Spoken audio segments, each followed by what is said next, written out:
not getting any wickets. And the very next over, fucking bowls him out. Yeah.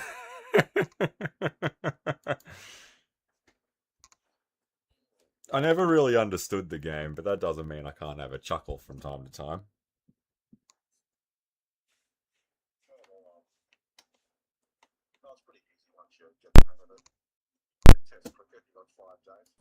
Um, Unlimited overs.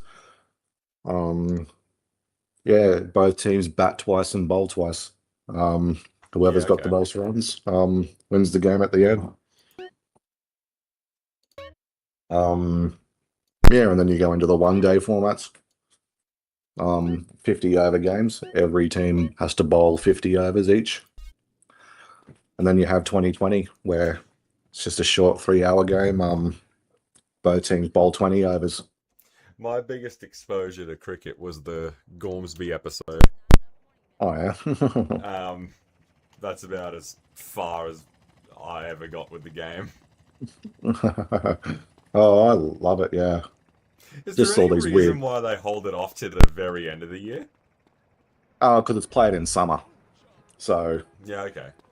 yeah, the Australian summer, which begins at the end of the year and early in the new year. So, yeah, that's the only reason why it's played. It's played in Australia at the end of the year and the beginning of the new year.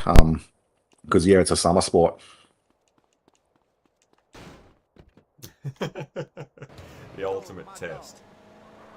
Yeah, Russell Crowe was spruiking it on Joe Rogan the other day. Oh, really? Yeah, he said once you just the ebb and flow of and the twists and turns over 5 days, like even tonight, Australia was sitting pretty. They were three for 291 runs. I mean, that's cruising. And all of a sudden, a few of them get out, and suddenly they're six for 320. Um, so that's how it can just turn just like that on a diamond. Yeah, that's my problem with the shorter versions of the game. Like 2020, I know it's got its fans and the younger generation gravitate towards that, but there's no meat on the bones. There's nothing you can sink your teeth into. It's just a slogathon. There's no real Hey, strategy to CJ, it.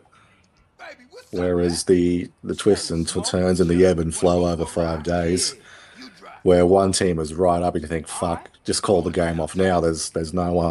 There's no way the other team can get back in and and the other team just rockets back into it. And it can all change on one ball, delivery.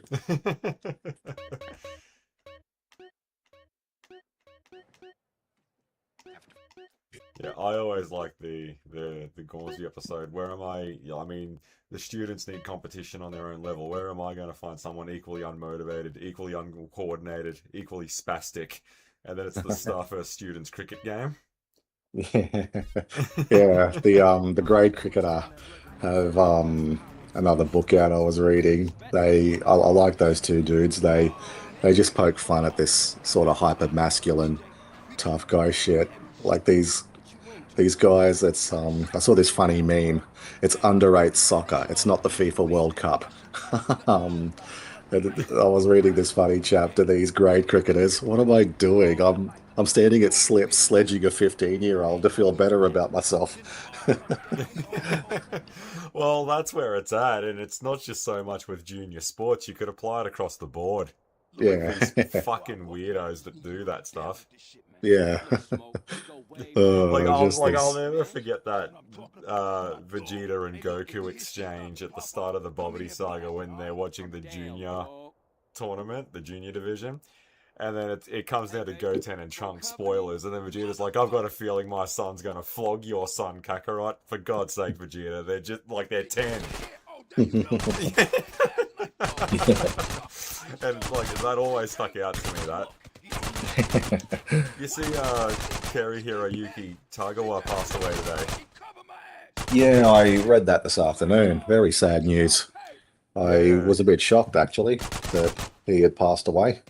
I was I just, was on my own in the lab, and I was watching a live stream when the news broke. And I was like, "Oh, it happened about an hour ago." I was like, "Oh shit."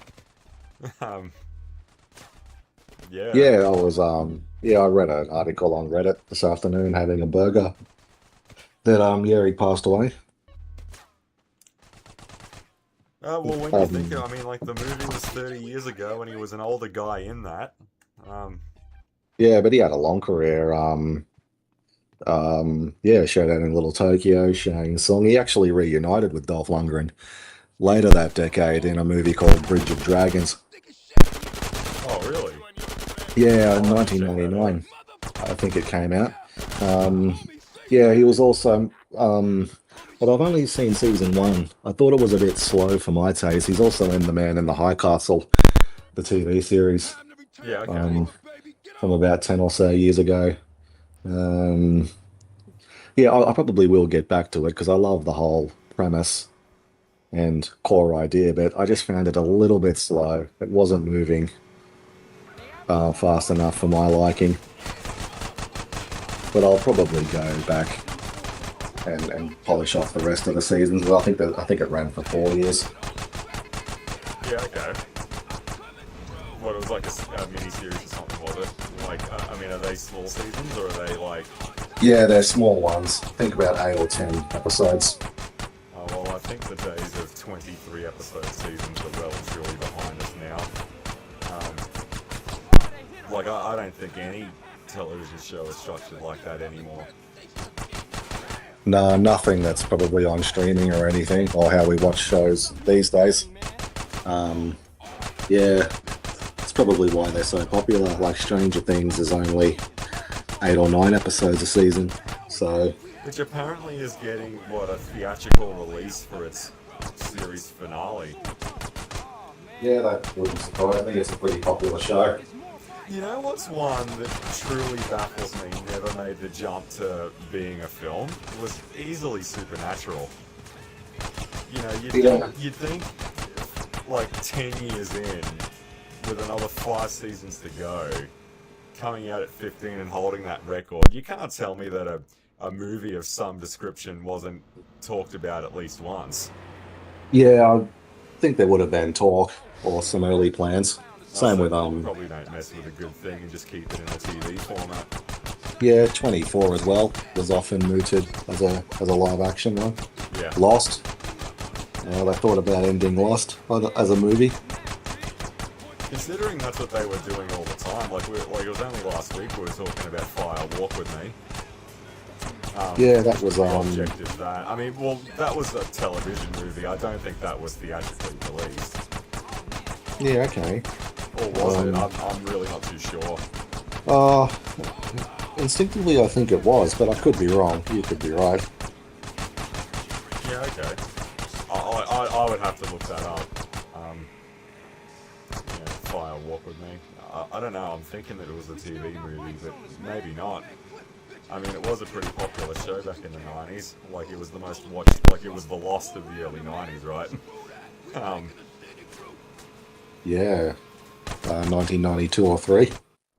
I always thought it was. Fire Walk with Me probably was, but I always thought that season 1 was 1990. Yeah, quite possibly, yeah. Even earlier, yeah. Hang on, was Fire Walk with Me the one with David Bowie as a cop? Yeah, and Chris Isaac is there as well. Yeah, alright. You just sort of, Fucking whether at the right. crime scene, you hope that the murderer left a guitar there or something. Yeah, Fire Walk with Me. I gotta be honest, it's been such a long time since I've seen that. But yeah, television shows that make the jump to being theatrically released or having a film of some kind, just sort of tie everything up. I'm honestly just totally shocked that Supernatural didn't do that. Much love, baby. Well, they had the Scooby-Doo movie, didn't they?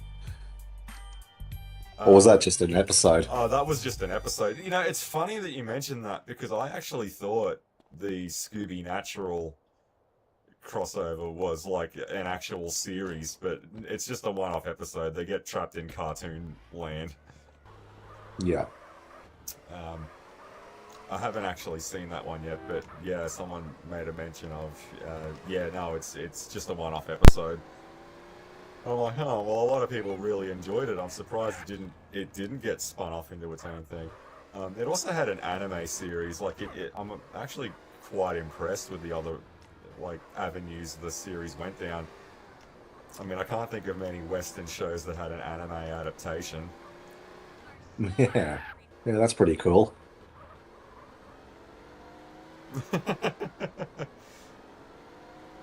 Because the big one is like how do you like usually when something is formatted for TV, it has a very hard time playing by a film's rules and vice versa. But I don't know. Like I think where we are now, when like the line between like what's a television series and what's a film is very very thin. Like I don't know. I think it's a lot easier these days to do that. Yeah, well, the big pioneer for me was 24.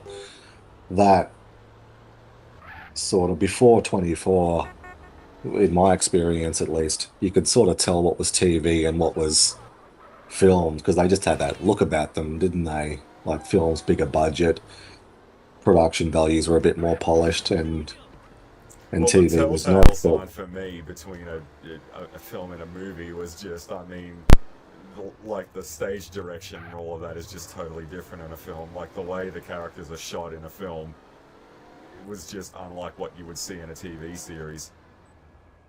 yeah, I think 24 changed it in the early 2000s because that was very cinematic. The action scenes and those sorts of things. If you didn't know it was a TV show, you'd think you were looking at a film.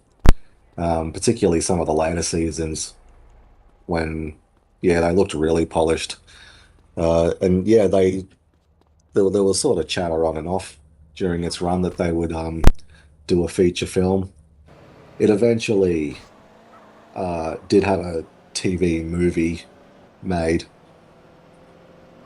called 24 Redemption, which I hope to get around to discuss because I do want to talk about 24, but I don't really want to slog through a whole season of it, I think. But I had considered it just jumping to that movie and watching it, but then I rewatched season three uh about 2 months ago, so I still have a bit of a ways to go. So we'll probably get around to it sometime next year because I'd like to talk about 24 some more, but and I think that TV movie to tide us over between season 6 and 7 when the writer strike of that year was on was will probably be the best chance. You know how you were telling me a couple of weeks back now that you gave Smallville a red hot crack, um, trying to get around to the seasons that you didn't watch, and then you just sort of tapped out on it. Um, yeah, I don't think I could really do that. Just going through the supernatural seasons that I hadn't seen before. Like I've already sort of been whispering to myself, like all these other shows that were sort of on at the time, and I never got around to seeing them. I'm not doing this again. Yeah.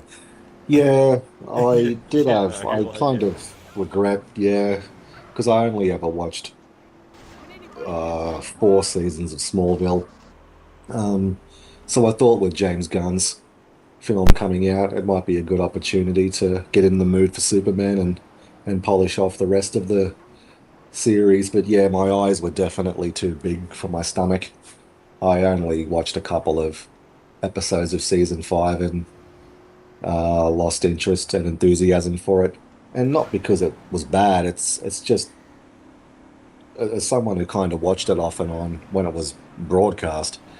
It's obvious it's made for younger viewers. It's made for teenagers, probably mid-teens to probably early to mid-20s at the absolute maximum end of the spectrum. And And that's I'm like when you really stretch it, you could yeah, maybe count them in there. See, I think that's the reason why. Yeah, I haven't really had that problem with Supernatural, but I will say, I think the only reason why that one doesn't have that sort of problem is that by the time you start getting into those later seasons that I never saw, the characters are a lot older. yeah. And that really they grew with the show. which Yeah, probably contributed to its longevity. But I you know, mean, Tom, when they're 25 years old in season one, but they're knocking 40 in yeah, season 10. Like I think it's a bit easier. yeah. I'm surprised Smallville lasted as long as it did. It's good genetics from Tom Welling. Because yeah, he's could sort of still pull off that kind of baby face look back then. But yeah, it was yeah, it's clearly uh aimed at sort of those kind of CW kind of shows. It's but it was also a good chance to realize like the show in and of itself isn't bad. Like I don't, some people in my position would have watched it and thought, oh well, Smallville was shit and it doesn't hold up. Well, yes, it does. It's just that you've aged out of the sort of viewing bracket for it. See, I could probably handle the seasons where Clark is in Metropolis. Like I could probably handle those later ones where he's not a high school kid anymore. But like even then, I'm still like 15 years his senior at that point. You know, Yeah, like, uh, I mean, it's been a long time since I felt the pressures of a first job. You know, yeah, I probably can't get behind that. Yeah, it's aged like piss vinegar. yeah. Like it's like Although that's I did 20 something years old. It's like 25 years old almost. yeah. Although I did enjoy the season one of Scream, and that's sort of aimed at younger viewers. I didn't mind it. It kind of grew on me as time went by. I I was the complete opposite. Like I watched the first two, um, and yeah, I tapped out. I mean, like the episodes are good, but I'm like, yeah, I don't really know if I can get behind a bunch of 18-year-olds. I mean, maybe if I watched it when it first aired, because I would have been in striking distance with a lot of their ages, it'd be different. But I didn't. yeah, I mean, like, don't underestimate the age gap between a fictional character and the viewer who's tuning in. I mean, it really does, make or break where it goes with certain people. yeah. But I don't necessarily need to see um like people what I was like when I was that age on the screen. Like just give me a good story or a good character, I suppose, and I'll follow them. Yeah, and I suppose having an older supporting cast always helps as well. I hate these fucking timed missions, but it's not really worth going all the way back to save to fast forward time, so I'm just going to sit in the marker until the clock ticks over. Um, yeah, like I don't know, and the other thing on that as well is that that sort of formula of it's a bunch of seniors and all that kind of thing. Well, that's really is Scream One, right? Like I've seen that before, and like I think the reason why I thought Scream Four was really good was because well they are all older now. Yeah. See, like Yeah, I I think liked Scream 4. I yeah, watched it not too long ago. yeah, I rewatched it about a month or two ago, and that is a fucking awesome movie. And I love when they like if you're gonna bring a character back and bring an actor back, I always think, I mean, why try and fight it? Like I can't stand the series that do it and try to fight the age. Like they try to bring them back and then do them all up like they and doll them all up like they were back in the 90s. Like I fucking hate it when they do that. Which is why I'm like, well, I mean, Nev Campbell has got crow's feet these days, so why try and hide it? Yeah. So seeing an older Well, Sydney, I really like that.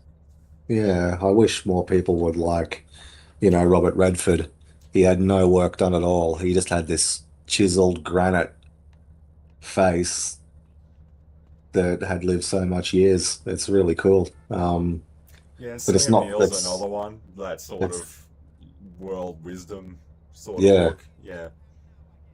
Um, and they don't really, and they really evolved. Like they don't sort of play the same characters they used to. Yeah, yeah. I'm looking forward to people playing angst-ridden teenagers when they're 38 years old, which does happen. Like it's crazy Oh that. my word, it does. It happens all the time. Yeah. But I There's don't understand how. Like, my guess is because they never had their rebellious years with an audience.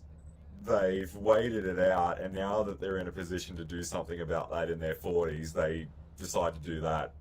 I don't know. Maybe that's what it is, but I've never been well, able to figure it out. it's nostalgia baiting. You bring back these sort of characters, and it's just obvious the actors are slumming it. Um, it's It is like that's when I got around to that new I Know What You Did Last Summer. Um, I don't know if I mentioned that, but I did finally get around to seeing that. I was thinking that about Freddie Prinze Jr. But then when we got to the end of the film, I was all fucking smiles by the end of it. yeah. But yeah, all these other ones, like you bring them back, and then it's just, yeah, I don't know. Like, what do you Yeah, think?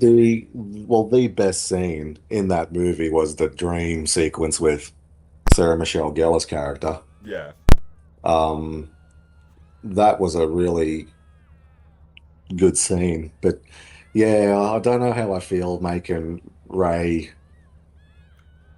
the killer. Um, spoiler alert. I don't know it, but yeah, I didn't mind it. I didn't mind it. And bringing back the brandy from the second one right at the end. yeah. It had been a while since I've seen the second one, so I didn't get the reference. I was like, whatever. I love movies that tease sequels that are never going to get made. Yeah. Um, oh, look, that's fine.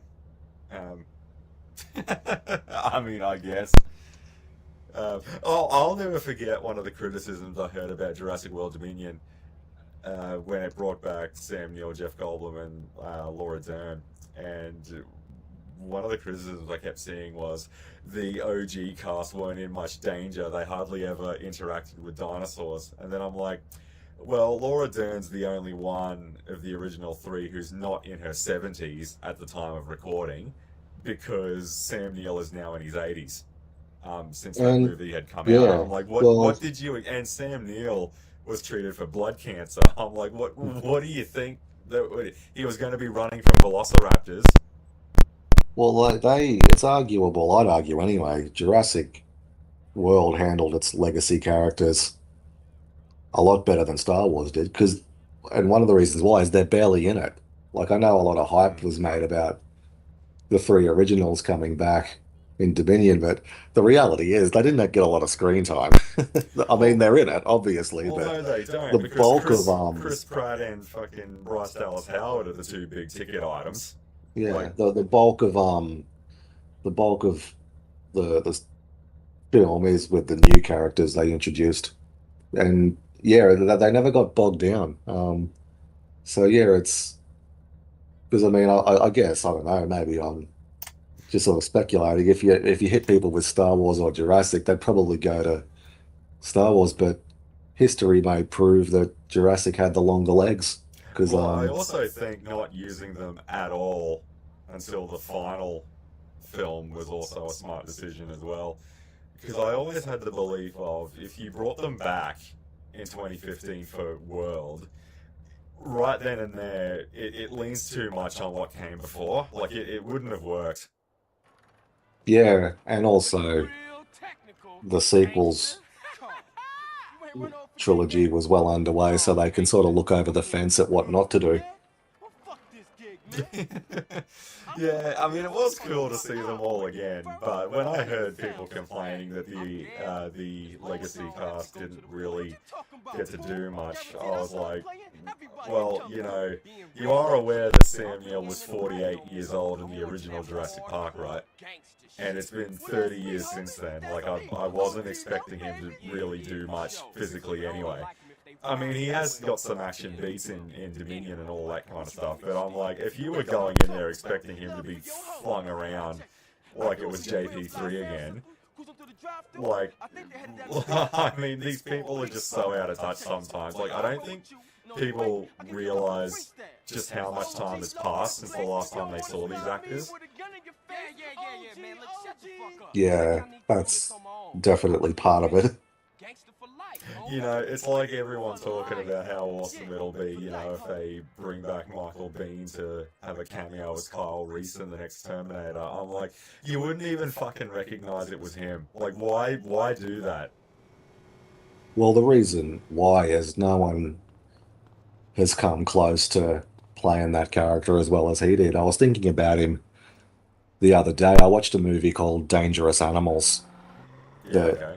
had Jai Courtney in it, and Jai Courtney pretty much, it's a fairly average movie, but his performance is really good in it. And it made me think of him in Terminator Genesis, where he was so bland and boring. And you had Anton Yelchin, I think, played him in Terminator Salvation, I Salvation, think, yeah. yeah. And but yeah, none of them have come close to Michael Biehn. So even as a what septuagenarian, people still want him to come back. I think that's probably part of it. But yeah, the reality is he's too old to play that part now. Um, in anything other than like a glorified cameo. I was thinking about what you said regarding this Hunt for Gollum movie that's coming out. Like, if they are dead set going to have Aragorn in this film for anything other than a cameo, like he's going to be a main character in this thing, they have to recast that. There's no fucking way that is going to fly with Vigo. Yeah, well, give someone else a go.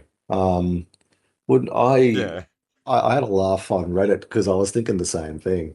Wouldn't it be hilarious and poetic if everything came full circle and they cast Stuart Townsend, who by now would be the right age? Yeah, well, you can't help but think, but like Wouldn't that be great? when I heard, which would be the appropriate thing to do, by the way, when I heard that someone someone pointed out the fact that Viggo Mortensen now is older than what Ian McKellen was in the Fellowship of the Ring. It needs a recast, man. Like I love Viggo, you know, as much as the next guy, but mate, come the fuck on. It's not gonna work. Yeah, I want to see someone else. Because yeah, like he's had his time. It's now time for that role to go to someone else. And the same with Gandalf and even Gollum as well. Like as good as they were, and they were excellent, they've had their time. It's if they want to continue with these characters, they need to go with, you know, younger actors. Yeah. And, you know, imagine if we had this de-aging software back in the 80s and 90s, you never would have got Heath Ledger's Joker. Now, whether you prefer Nicholson or Ledger or Cesar Romero, that's not the point. The point is they're all very different versions, so there's variety, there's stuff to talk about. But if we're just going to fucking de-age Jack Nicholson from now until eternity, it doesn't leave you with a lot to talk about. Not to mention just how restrictive it is on what you can do. Like with that character, well, now you can't step outside of Tim Burton's shoes at all. Like that's not Yeah. good. See, because a mate of mine made a mention he was checking out Titanic tonight because it had been a while since he'd seen the film, and he Yeah. remembered everyone picking fights back in 2009 when Avatar came out about what was the better movie, Avatar or Titanic. I'm like, mate, they're two completely different fucking movies. How anyone can draw a comparison between them and judge them on the same merit is retarded, to Yeah. say it nicely. Yeah, I vote Titanic. I think Titanic's the best movie he's ever done. So do I. But to use that same criteria on Avatar and vice versa, they're not the same film, man. Like Yeah. you can't. I'm do actually surprised Cameron went back to sci-fi. I remember being really surprised by that back in the day in the lead up to Avatar 1, because he just seemed to, the success of Titanic just seemed to, and because he'd just grown so much as a filmmaker, he really had just that broad appeal now. And I know Terminator's sci-fi, but it's sci-fi light. It's not like, you know, huge amounts of sci-fi tropes in there. It's sort of just a sprinkling of sci-fi. They're more sort of chase action movies. But so yeah, I was really surprised that not only did he go back to sci-fi, but it was a hardcore, high concept sci-fi movie. So and he's been there ever since. It's really interesting. I didn't expect that because Titanic has just this broad appeal all over the Yeah. world with all moviegoers of different ages and and different countries. And James Horner, who scored the movie, he said something that is really I thought he actually it indirectly summed up the movie's success. Is it's not aliens and Terminators, it's that sort of don't have cross-cultural appeal. Like Titanic was just a much more human story. Um, and and the way it just and even the sort of difference in tone, like particularly in the final hour or so, it's basically an action movie.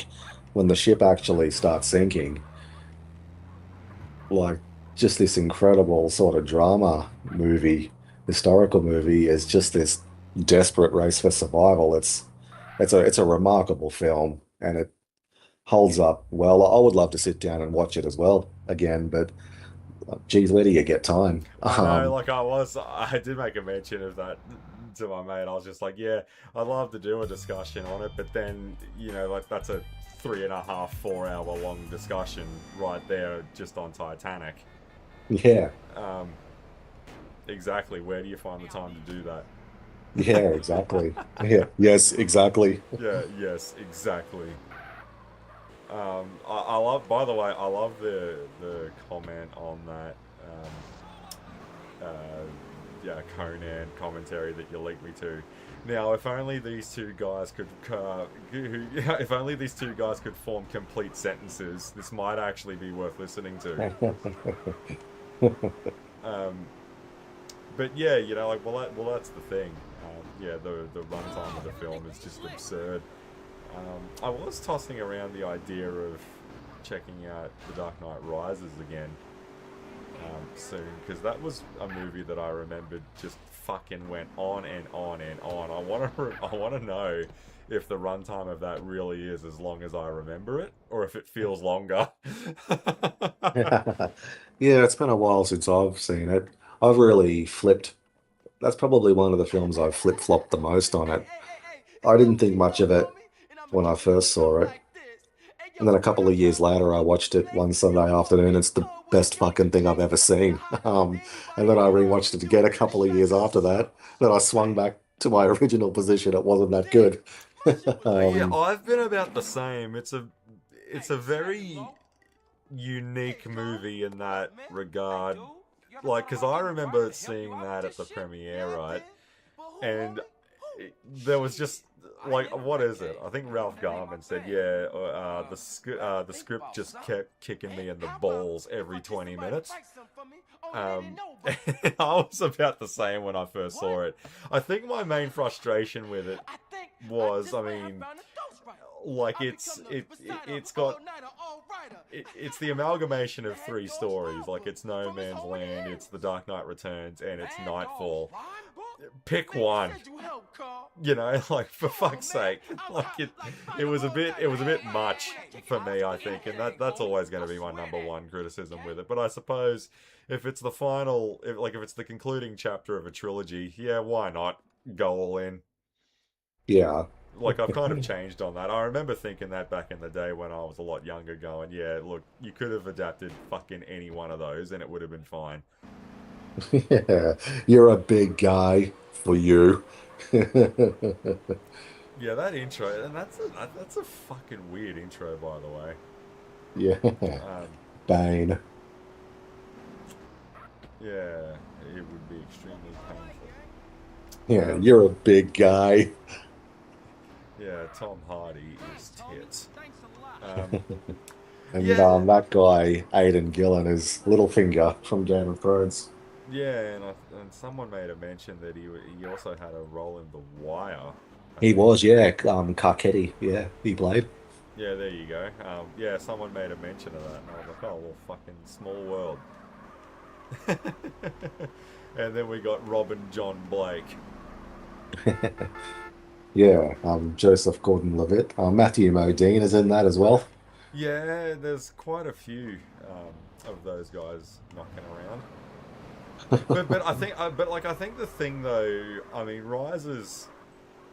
I mean, when you look at the sort of the Batman climate that Dark Knight Rises came out in compared to something like The Dark Knight or even Batman Begins, I mean, when Rises came out, that wasn't even like 6 months after Arkham City came out, and Arkham City was like the hugest, biggest fucking game on the planet when that came out in 2011, and this thing came out in 2012. Like, it's not that far removed at all from what was arguably the best video game released in the last 5 years at the time. Yeah, and also The Dark Knight was a massive hit. So yeah, audience interest was at fever pitch for the follow-up. I don't think there was a month or a week that went by without some speculation on what Nolan was going to do for the third one. One thing I And will say, he's I'm glad that we didn't get some stupid shit like the Riddler or something like that. I'm glad we got to. I mean, I don't care what anyone says. No one predicted Bane. Yeah, very unexpected. I was really surprised and excited that he'd gone with Bane. Yeah, no one predicted Bane at all. He was on no one's radar. But over the because he was kind of shoehorned into the Batman and Robin movie after um he'd only been in the comic book world for a few years before that.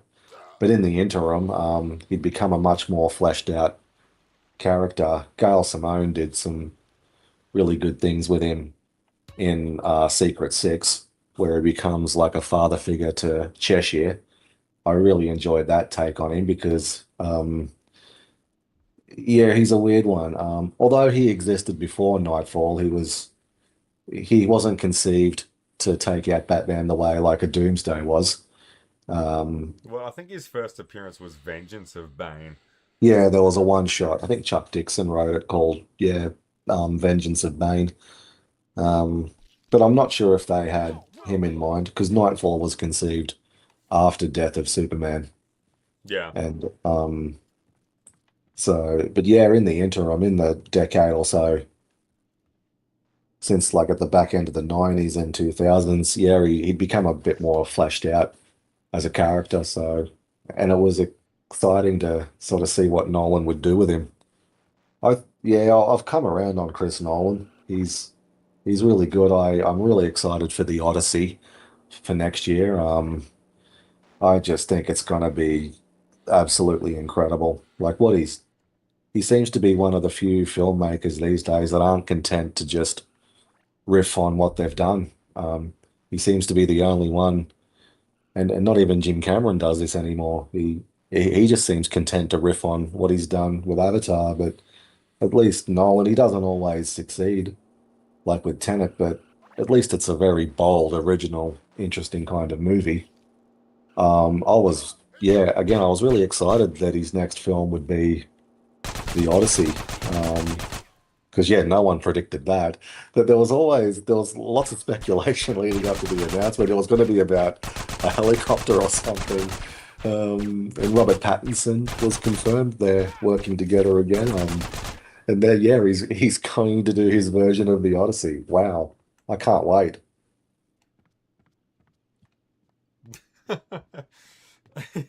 Like, oh, what? Is it going to be adapted for a modern audience? It's going to be a spaceship or some shit. Yeah, I hope he doesn't. Because yeah, it is very fantastical and mythological, and there's monsters and all that sort of stuff in it. I really hope he embraces all of that, which I think he will. There's been yeah, a couple of pictures and press now are leaking out. The image they released of his version of the wooden horse, it's probably the best version of that I've ever seen. And this is a legend that goes back like tens of thousands of years. I just can't wait to see his take on all of it. Yeah, the Trojan Um, horse. yeah, they've that was the first teaser released where it's sort of coming up over the desert and the oceans in the background. It looked absolutely incredible. Like that one image is phenomenal. Is this recent? Yeah, probably in a month or two. Yeah, probably around a month or so. Yeah, Yeah, okay, no worries. I'll have but to look that up after the stream. yeah, but they've also got pictures of Tom Holland's character and a few others that have. I'm not sure if they're official or if they're just set leaks, but yeah, some other sort of pictures have come out from. Yeah, we've seen our first. Matt Damon's playing Odysseus, so I think yeah, they've got there's pictures of him circulating now. Yeah, okay. Yeah, well, she just mentioned that she's here to stop two angels from getting into heaven. What do you think she's talking about us? No, two other fucking angels. I'd say there's a pretty good chance. Yeah, Leonardo DiCaprio from What's Eating Gilbert Grape. Yeah, did you like that one, did you? Yeah, where's that from? Oh, I fucking it was a short that I saw in my rounds. I'll flick you guys the link to it. Yeah. I'll try and dig it up. But yeah, that one, when I saw that one, fuck, I cracked up laughing. Like that guy must have thought he was slaying. Um, and then she dropped that on him and he had no idea what the movie was. Yeah, What's Eating Gilbert Grape. Yeah, you remind me of Leonardo DiCaprio, and he must have thought he was slaying puss that night. And then she made the mention of in What's Eating Gilbert Grape. Yeah. Oh, that is fucking brutal. Like she sent that bloke to the Phantom Zone when he when she said that. Oh, good shit.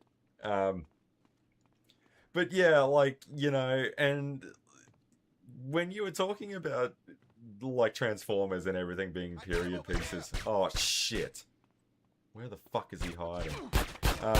Yeah, I'm just getting a bit sort of fed up with things that keep doing that. Like, the entire universe cannot go past the 80s and 90s. Yeah, it's starting to annoy me as well. But I what I think also don't get is you will never convince me that younger audiences have an intrigue in any of that shit. um well, a lot of this stuff is starting to run out of steam and fail. Star Wars is not the force it was. The it remains to be seen. Marvel is sort of running out of puff a little bit the last few years, but these new Avengers films coming out may reignite interest in that brand. If Um, this doesn't, like, I reckon that's it. It's time to hang it up. Like, if Doomsday, with what they're throwing into this thing, doesn't sort of get, the bulk of people back on board, it's all over Red Rover. yeah, it's looking that way. Like, this really is an all or nothing gamble, is what it is. Yeah, yeah, I think, yeah, I think it'll do okay. They, particularly having the sort of like Avengers, just the name, because you're sort of, they're kind of a victim of their own success. Yet they all have their individual movies, but it's really the Avengers, that generates the most interest and eyeballs. So Yeah, exactly. And it's been about, what, seven something years by the time this comes out. Or it might even yeah, be 8 years since the last one. What, yeah, it's 2027, isn't it, for Doomsday? no, I think it's next year, 26. Yeah. Really? Oh, all right. I was thinking 27. I don't know why I was thinking that. I must confuse it with something else. I hope you enjoy your meal. Yeah, I think it's coming out next year, yeah. Again, sir. So yeah, we'll see how it goes. It needs, yeah, nah. It was like what you were saying. Some of the comments that you were reading about a week or so ago. No, well, obviously this franchise needs to have like a 13-year gap because that's the last time it was good. Like, what is it? Like, there's like a 12-year gap between Terminator 1 and 2. Terminator needs another 12-year gap. Like, fucking 12 years. And they just say that like it's that easy.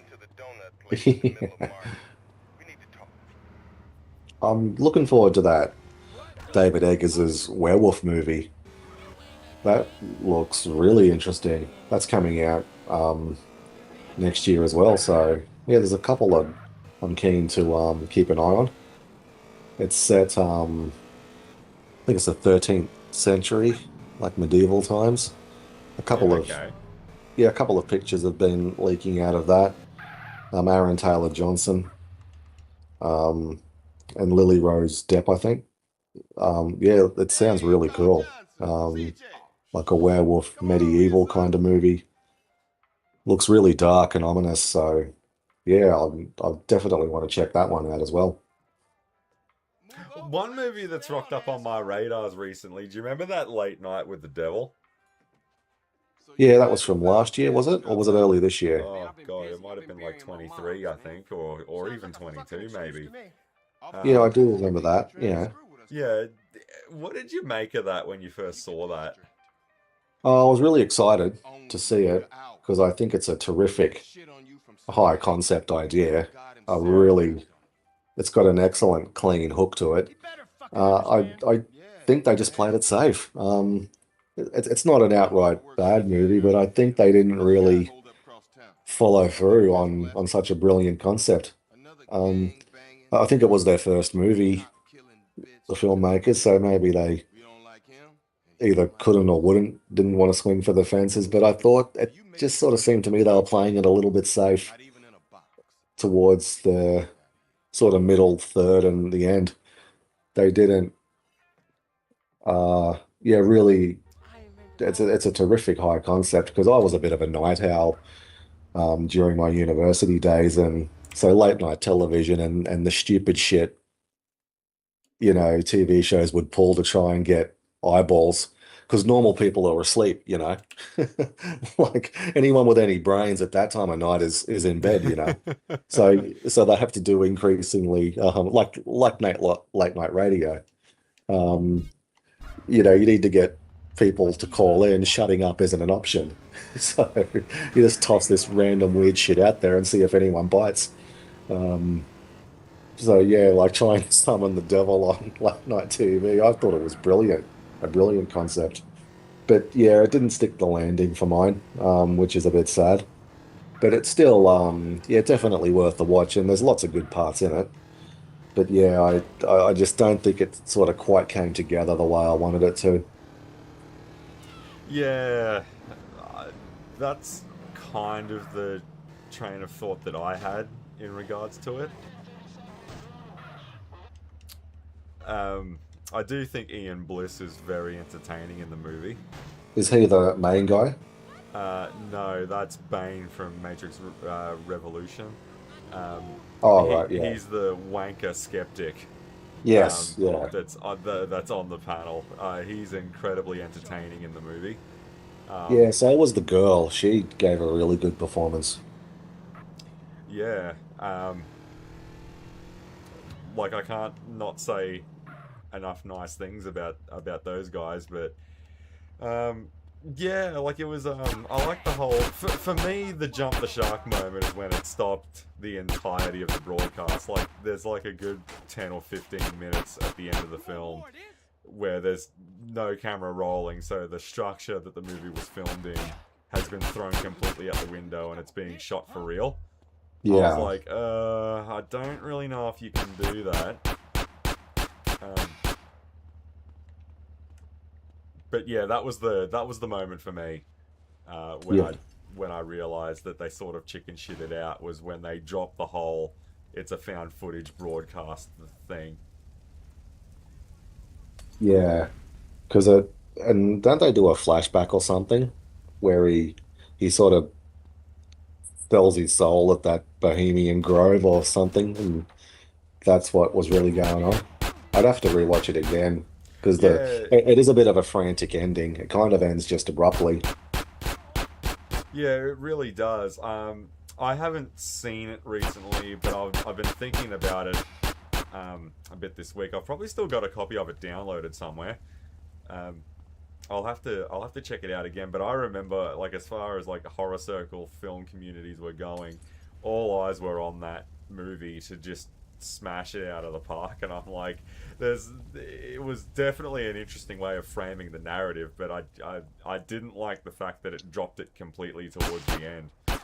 Yeah, yeah, that kind of hurt it a little bit. Like, But could you yeah, imagine just if Blair Witch Project, like when the camera cuts out at the end of that film, it all of a sudden stops being found footage and it's shot like an actual film? Like that?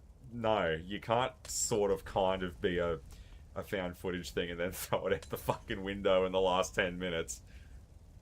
yeah. Well, I mean, the Blair Witch, that's the way to do it. Oh, that is what a phenomenal film. Fuck me, that's one movie I will not watch alone at night. Get fucked. Well, Even decades later, Christ, that's a tour de force of a movie. if I heard cackling, I would have shit in my pants. I love that bloke who says that the morning after. Yeah, I heard some cackling coming from the woods at night. Mate, if I heard cackling, I would have shit in my pants. Yeah, there's a good documentary that came out about it this year. I forget what it's called, but yeah, that's worth checking out too. Just looking back on how the movie was made and the legacy it left and that kind of stuff. I was amazed at how much archival footage they had access to. The filmmakers and the crew recorded pretty much everything for posterity. I was shocked at yeah, just how much sort of stuff was in there. It's a really good doco. I forget what it's called though, but it's only came out this year, I think. Yeah, okay, I had no idea about that. I mean, I think the last thing I tuned into that was like an analysing of the Blair Witch Project was probably your mate, what, Rob Agar. Yeah, I like Rob Ager. Yeah, he's really good. He put up a video you may enjoy um a couple of weeks ago called Forgotten Thrillers of the 70s, Hey, the building's starting to collapse. 80s and We gotta get out of 90s. here fast. So I jotted down a few that I'd never heard of that sound really interesting. Yeah, definitely check that one out as well. Yeah, I like Rob Ager. He's put up a lot of solid stuff for years now. Don't panic. I gotta be honest, man, 70s horror is the most freakiest fucking shit. Oh well, the 70s in general, yeah, the thrillers and the horrors, the action. You know, I don't know if I ever mentioned this, but a couple years back, I finally got around to checking out the town that dreaded sundown. The one that Yeah, Dewey mentions in Scream. I ended up watching that. That is some freaky shit too. yeah, Yeah, them monsters Yeah, is that bad. that sort of thing. Because like, I mean, I don't know, like just the real sort of analog nature of the '70s horror scene. Like a lot of it makes me feel uncomfortable because it's almost like watching a fucking snuff film. yeah. Like It's that because original there's Texas Chainsaw Massacre, like that's one that I just can't get through. That Hey, you wanna yeah. finish I'll this? never watch Play that along. again. But what's the town that dreaded sundown about? Is that a vampire one or what's that about? no, it's just a psycho. No shit. He just starts popping people when the sun goes down. um, no rhyme or reason, just does his How you thing. know me? Um, so I can understand why Dewey makes the comparison to I it. never ran away, okay? It's when he has Tatum and Sydney, and the curfew's going into effect. He makes a mention of it's like the town that dreaded sundown. Um, yeah, it's like, oh, well, what's that about? Yeah, no, it's no supernatural element to it. It's just another psycho. Yeah, I'd like that. Like that's the real sort of freakiness to it, I think. Yeah, okay. Is anyone in it I'd know? What's the cast like? Oh, nah, I didn't recognize anyone.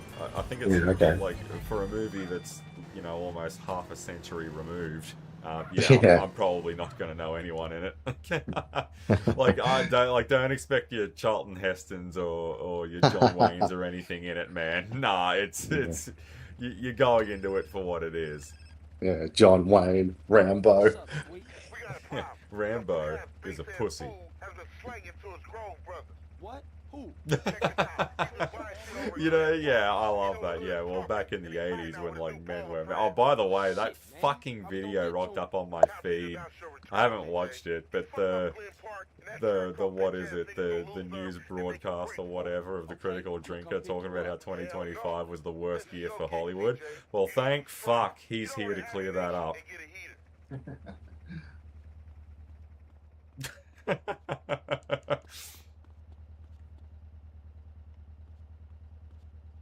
Yeah, but I mean, well, obviously in the 80s when there was no problems in the world, right?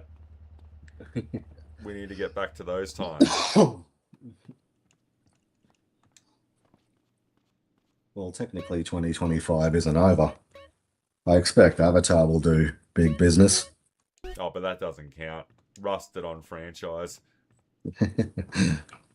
So I couldn't understand that, but I suppose that goes to show you between the original release and when Way of Water came out, people were like, Avatar is a rusted on franchise. Well, hang on, it was one film and a toy line 20 years ago. What do you mean? You know, like it was just weird that they were making that. Well, the reason why they were making that statement is because since then we had a whole fucking MCU. Um,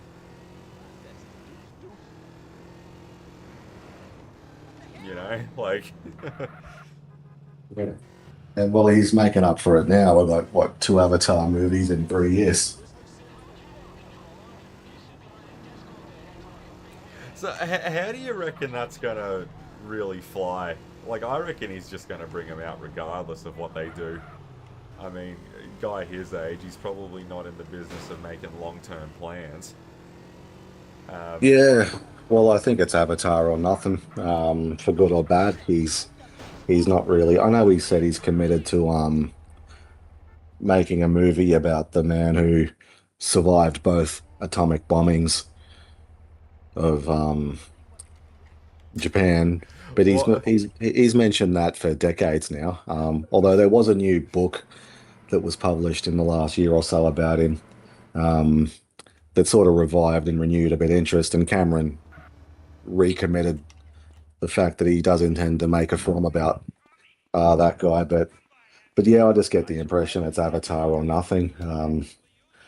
He'll if if he wasn't, I think he even said that the other day. If he wasn't making Avatar, he probably would have just retired. So it's Avatar or nothing. Nothing wrong with that, by the way. Yeah, well, I mean, and it's hard to believe Avatar 3 will only be his ninth film. That's pretty astonishing. He's only directed 9 films. Take it, hold it. See, this is what I find interesting when people complain about how James Cameron is going to do nothing but make Avatar movies. Isn't it interesting that they make that argument, right? But it's coming from someone who'd rather have him do another fucking Alien movie or another Terminator movie. So I'm like, let me get this straight. You're just pissed off because the one thing that he is invested in isn't a sequel to something that you cared about almost half a century ago. Like, I mean, Yeah, I don't understand why people are upset that he's invested so much into Avatar over something that he did that long ago. It's just weird to me. I'll never get that argument. And, like, I'm not even attached to Avatar. I still haven't seen Way of Water, and I probably won't even see this new one either um, when that comes out. But I just find the argument interesting. Oh, yeah, he's only going to make Avatar movies until the day that he dies. Like, okay, so you'd rather have him just make fucking Terminator movies until he dies? yeah. Like, it's just interesting that they phrase it like that. You want this to get Yeah, well, I think he probably can with Avatar because Avatar has such a huge scope to its universe, whereas Terminator and Aliens do not. Um, the well's pretty dry in those two series. The cupboard's pretty bare, but Avatar, it's a huge scope to it. Yeah, I'm looking forward to where they're taking it. Because yeah, it, yeah, just what an incredible world, Pandora. Um, but yeah, the plans are still getting bigger. What's the subtitle of this thing? What it's like Fire and Fire and Ash. Ash, isn't it, or something like that? Yeah, Yeah, that's yeah, alright. Fire and Ash.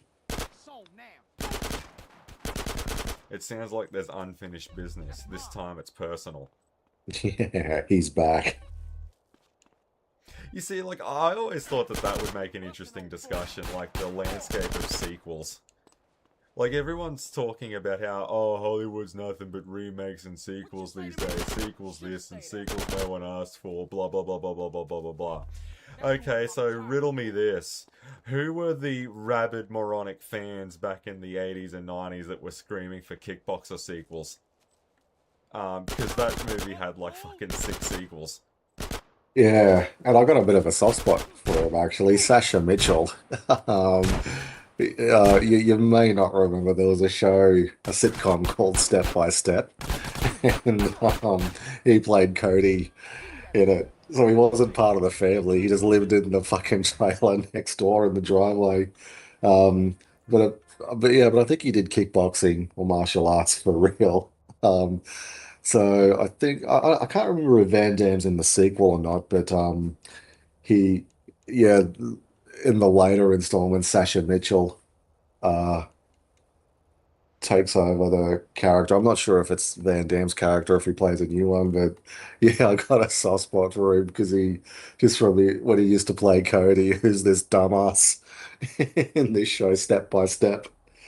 Oh, fucking funny. Well, it's like in The Simpsons when in the Poochie episode when they add Poochie to Itchy and Scratchy.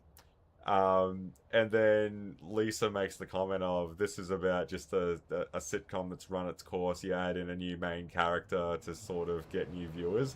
And then all of a sudden, Roy is living with The Simpsons. Um, Yeah, but the funny thing about that, and I love how people don't get the joke, they'll ask questions like, oh, well, whatever happened to Roy from The Simpsons? Like, it's a joke within a joke. Like, Roy yeah, is wearing Poochie's sunglasses and Poochie's hat. Like, it's the yeah. joke within a joke. Like, Itchy and Scratchy adds Poochie to the mix to try and get more views. The joke within a joke is that there's now a house guest living with the Simpsons. That makes no fucking sense. That's why you never see him again. Yeah, because it stems from I think it was the Brady Bunch maybe. They pulled that infamous stunt where yeah, just this random is it a cousin? I can't remember. A cousin or something rocks up and yeah, just to sort of give the show a shot in the arm. Um but yeah, they was yeah, and I'm pretty sure some other shows have tried it over the years.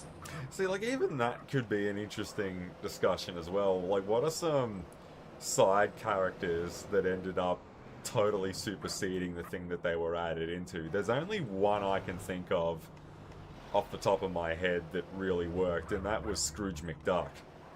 Like Yeah, he was brought in as a supporting character to Donald Duck, and I mean, without like this isn't even an argument or anything like that. Like Scrooge McDuck's popularity just runs rings around Donald Duck.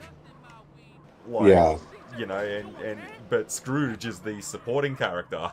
Like, but he just blew up overnight and just no one cares about Donald anymore. I can't yeah. think of many times where that's happened. Like, where is a character that's added in to sort of boost up a main character, but they ended up taking the whole thing over. Yeah, DuckTales. What a mad show. Um yeah, there's a couple.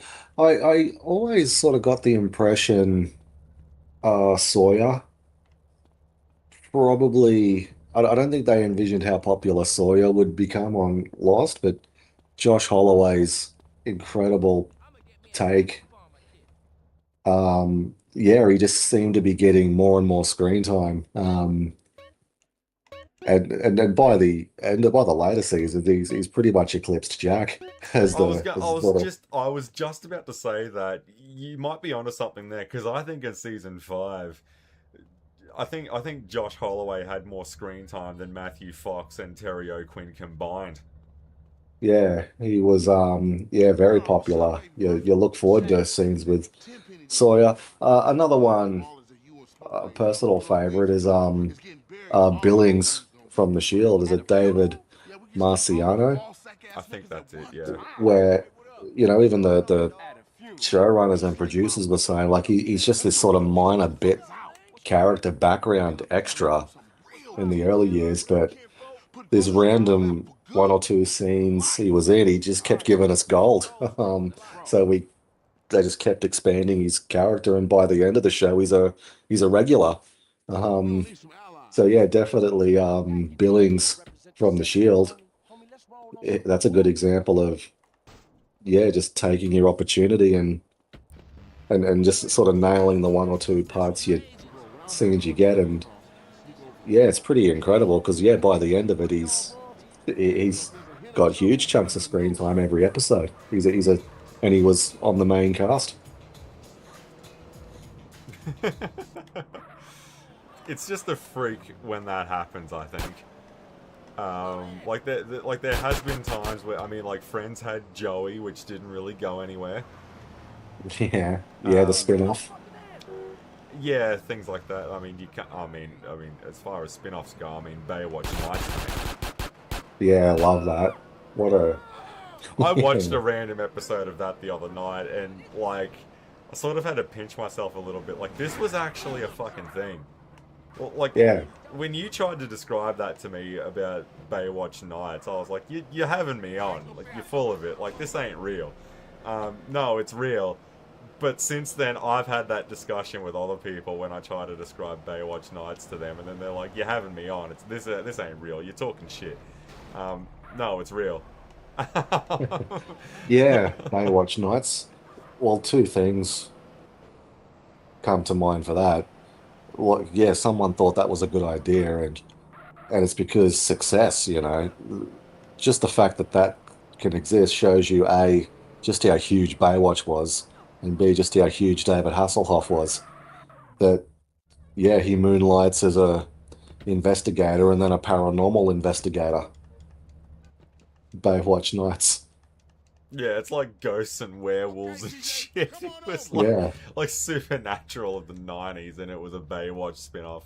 Yeah, what I love, my favorite scene in the whole show happened early on, where he's closing up the surf lifeguard shop for the night, and like the fucking FBI rock up and want his help on a case. He's a lifeguard. Yeah, he's literally like just a local guy who just sits on a beach all day. I found that quite interesting, that, and I love some of the fucking themes that Baywatch Nights tackles. Like, you got the psycho stalkers and all that kind of thing. I'm like, the guy gives mouth to mouth in his day to day, and he's like fighting gangs and then Yeah, vampires. yeah, but yeah, he saw something on TV and it freaked him out. Yeah, it's called Baywatch Nights. Oh, get out of my way, fuckstick. Yeah, like that happened. But yeah, it's weird for I remember I think Rainn Wilson, because when The Office completed and they finally the curtain finally came down on that one, I think there was a lot of internet chatter that there was going to be a Dwight Schrute spin-off. But I think Rainn Wilson was quick to sort of nuke that, and I suppose if there was any one character to get one, it probably would have been Dwight. But at the same time, I don't know, man. Like, I think that's a bit on the nose, because like the final episode pretty much rounds him out. um, Yeah, well, I know there's a show that came out this year called The Paper, which is a very distant sort of sequel. It's set in the same universe as Dunder Mifflin. Um, and I only watched one episode. It's got who's General Hux? Donald Gleason. Domhnall Gleeson, yeah, he's the main character in it, where he goes to work. It's set in a newspaper. Um, in it's not in Scranton. It's somewhere else, but it does cut back to the original building. Dunder Mifflin's no longer there. Which makes But sense because it's gone. yeah, Bob Vance Refrigeration. He's got because it's like a building, but there's several businesses in there. It's like some high tech place now, and they sat down for an interview with the guy who plays Bob Vance, Vance Refrigeration, and then it cuts to the new city with the new characters, and Oscar's now working for the newspaper. Yeah, I don't know. It's all right. I'm actually quite surprised that that show has much of an appetite at all Yeah, for I something didn't else. Like it was mind pretty. it. It was I probably should go back and watch the rest of it. But there's a bit of a trap here people fall into when you're comparing a spin-off or a sequel series to an original. People only remember the absolute top tier um episodes, and the pilot of any new show will not live up to it. It's like I remember so when Alex Trebek died, like the Jeopardy, like hosted Jeopardy for decades, and they brought in Ken Jennings Yeah. to host now. And he goes, "Well, I'll never be as good as Alex Trebek." And he said his wife gave him some good advice. Don't compare yourself to Trebek, who's had 30 years experience. Go back to like 1980 and watch Alex first show hosting. Did you do as good a job on that one? Yeah, well, I'm probably on par, you know.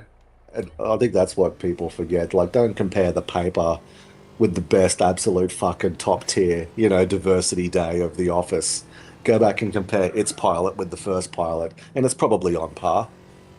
Like not only that though, like because what gets lost in translation is that some of those, like I mean, I reckon like pretty much all of seasons like 7, 8, and 9 are damn near fucking unwatchable.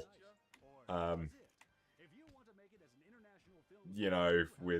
with those later at the tail end of The Office. But the other thing as well is that we also had that episode with the fucking uh, what is it? I think it's actually called Pretty Woman, and that's when Dwight tries to boycott the fucking mall or something. Like that episode is garbage. The paper airplane one is trash. So like for every time you get Michael Scott going to the Dunder Mifflin shareholders meeting and spruiking how he's going to save the company, you get like 50 The Fight episodes where they have a punch up at the dojo. Like that one's shithouse. Yeah. Um, yeah, like I mean, like, because like a lot of people will say like season 2 was the best, and I'm like, yeah, there was about 2 or 3 episodes in there I probably watch at least once a year, but the whole season by and large is a bit of a miss. Yeah, well, during its original run, I kind of lost interest in it early in season 4, and then it was yeah, then a couple of years later, I doubled back and knocked over the rest. I was kind of partial to season 5. I didn't mind that one. Um, season 3, I liked at the time, but looking back on it, how it's cutting between two places, that kind of bugged me. Um, although the season does get better when they all reunite again. Which I think is the halfway mark, isn't it, Yeah, for the around season? about then. Yeah.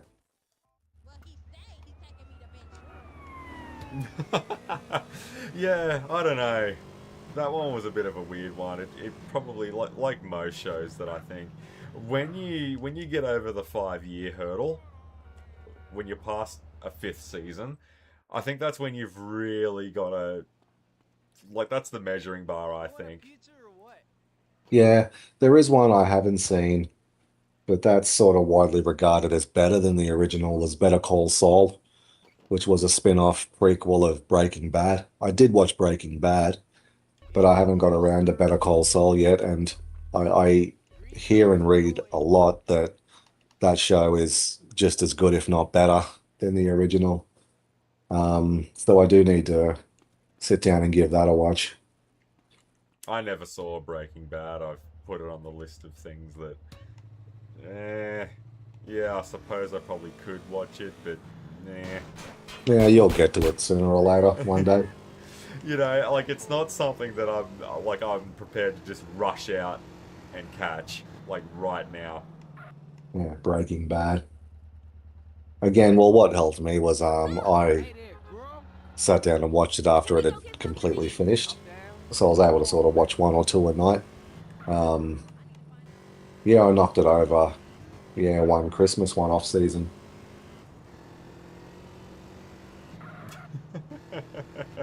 How many seasons did it actually have? I think four or five from memory. It didn't run very long, and they're not long seasons either. So Yeah, it was, okay. I'll yeah, have to remember that one. yeah, Vince Gilligan. I want to check out his new show, Pluribus. It looks great, but I'm gonna wait until it's all in the can and then watch it. It's again, it's a really unique concept. It's about something's happened to the world. It's I don't know if it's a disease or a spell or something, but everyone's happy. Everyone's super optimistic and positive all the time, except for this one random woman. Um, it sounds really good. Um, again, terrific high concept, but fuck waiting week to week for shows anymore. I've got the patience. I'll wait until the whole season's out, and then I'll sit down and watch it. Same with Welcome to Derry. I'll wait until it's all out, and then I'll get to it. You know, I think about that quite a lot. When's the last time you've watched something where everyone had to wait for the very next episode and then it was nothing but speculatory talk? I don't think I've Um, had that probably since 2004. yeah, for me, a little bit more recent. They released The Mandalorian week to week, season one. I think that was around 2018 or 19. And yeah, that was quite pleasant. That was one of the things that I think kind of helped it.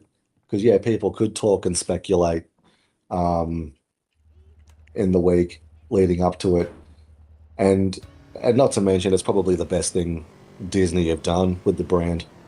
The first two seasons of The Mandalorian and the first, well, there's only been two seasons of Andor.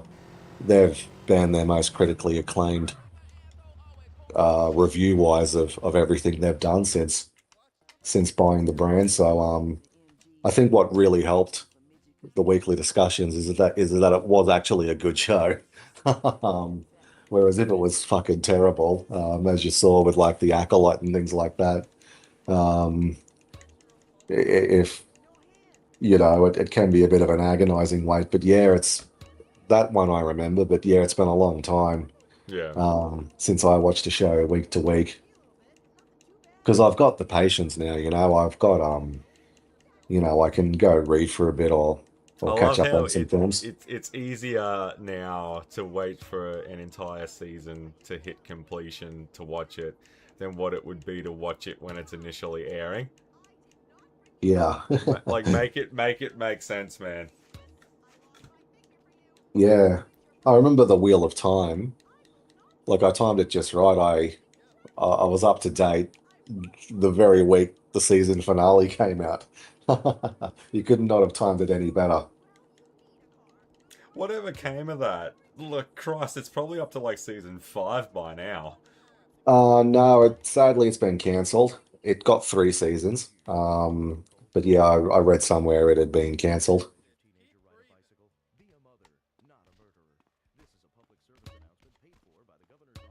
Yeah, okay. What was the reason behind that? Probably just too expensive. Yeah, wasn't pulling in the eyeballs. Um, it needed to be to justify a show Did like that. And anything? also, Yeah. it's kind of weird that It's they also have the Lord of the Rings show, the Rings of Power. It just seemed really weird that um, they have both of these book fantasy shows. Maybe they just decided to throw their lot and resources behind the Rings of Power because that's still going, I think. Who won the bidding war on the Chronicles of Narnia? I think it's Netflix. Yeah. Yeah, okay. So, yeah, was there any movement on that? I read something, oh, it was a while ago now, but no, I haven't heard anything recent. Oh, because everyone fucking needs a sword and sorcery series on their streaming service. Be it House of the Dragon, Chronicles of Narnia, or Rings of Power. It's something you gotta need. I do remember that the rights were acquired by someone, but I can't remember who. So yeah, Netflix. Alright, fair enough. Like I know there's some people who are waiting for the next one of the well, like what I believe they did 3 movies Yeah. before they tapped out of that, and I never saw Prince Caspian or Voyage of the Dawn Trader. Yeah, okay. But you know, to my knowledge, weren't they making them like out of order? Anyway, Uh, yeah, I can't remember off the top of my head. I didn't mind Prince Caspian. I watched that one. That was pretty good. yeah, I Um, remember someone trying to make the argument of why are they going to adapt this on Netflix? Like, why don't they just finish making the series? Because the little girl who played Lucy 20 years ago is like 38 now. You know, like that's why that movie series is fucking done. That is never. They are never continuing that. Get over it. yeah, they'll have to yeah, go in a different direction if they want to do it as a movie again. Oh, but I suppose it makes more sense to just do it as a series anyway. Yeah, where they can flesh it out a little bit more. Well, everything's going that way. Like Harry Potter's doing it, so like why not? Like I know I've mentioned this, like a stream or two ago, but the like a lot of people really want to have like a word for word Jurassic Park adapted from the novel, and I'm like, oh look, I don't care if it happens or not. Um, but yeah, that would definitely be a pretty cool TV series. But with how that brand has been, being child friendly, you are fucking dreaming. If they will ever adapt something that violent on a streaming service, that is never going to happen. I don't know what's worse, like the demand for it or the fact that people think it's a real option. Oh, that reminds me, is it true that the Snyderverse is getting a continuation?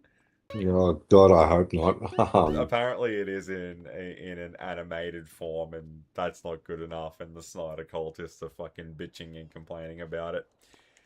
Well, when aren't they? Yeah, I know. Like, oh, they're all upset that it's not continuing in live action. Like, fucking, who cares? you know, like, oh my god. Like, I mean, how many times do you have to say no? Yeah, I was reading a little bit about Robert Ludlum Yeah. uh, earlier in the week. Because I think I've probably mentioned this before, as good as the Bourne Identity and that trilogy was, He's got the like guy, 90 other books that no one yeah, touches that are yeah, ripe for an adaptation. yeah, that's right. The Osterman Weekend, fucking legendary. Yeah, I know, and it truly fucking baffles me. Like another thing that's giving me the shits is the Robert Matheson I Am Legend. Like, so let me get this straight. You're going to do a sequel to the Will Smith movie 20 years on with Michael B. Jordan. I'm not knocking Michael B. Jordan, but what I am knocking is why the fuck does it have to be a sequel? Why don't we just make it for real now? Yeah, Like the Vincent Price movie. I mean, you could easily turn that into a TV series, The Omega Man. Like, why the fuck don't we do that? Why does it have to be a Will Smith sequel? Yeah, because the Omega Man was the first. Because that's an adaptation too, eh? It was the Omega Man the Charlton Heston one. Yeah, I think so. Yeah. Yeah, I think the Last Man on Earth was the Vincent Price one, Yeah, right. and Okay. and then we had the Will Smith one in '07. Yeah. I believe that's how it worked. And yeah, they're using the alternate ending of the '07 movie to set up the sequel. And basically, in the alternate ending, Robert Neville lived. So they're going to do an I Am Legend 2 with the alternate ending in mind. And I'm like, alright, cool, but with 20 years in between drinks, why don't we just do a whole new movie or do a whole new series? I mean, because like in the book, like they're not these sort of mindless fucking zombie Yeah. vampires. Like they're actual vampires. Like they talk and shit. Yeah, I remember reading the book. I always love the Dad. neighbor who's constantly hanging shit on him all the time. He's got that neighbor that's infected that's Yeah. constantly just giving him shit all the time. Yeah. Yeah, like all of that would fly, I think, in a televised series format. Why don't we do that? But no, it's got to be a Will Smith vehicle. All right, whatever.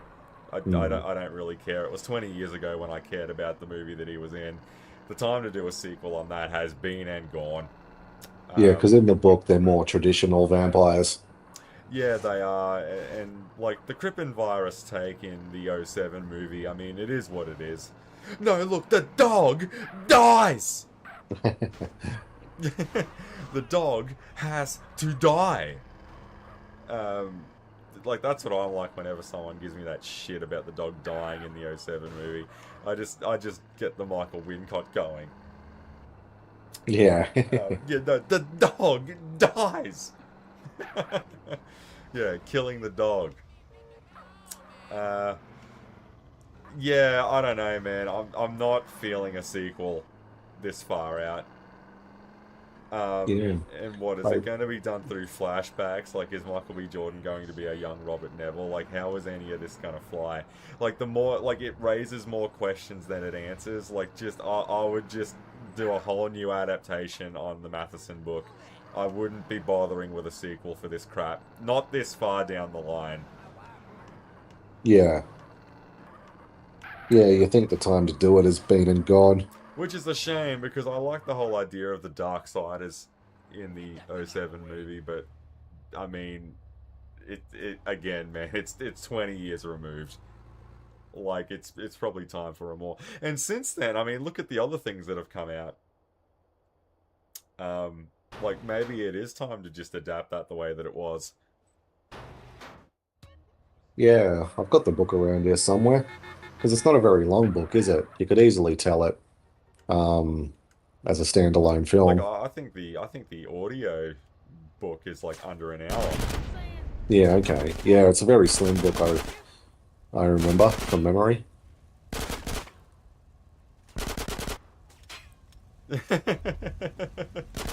Oh shit.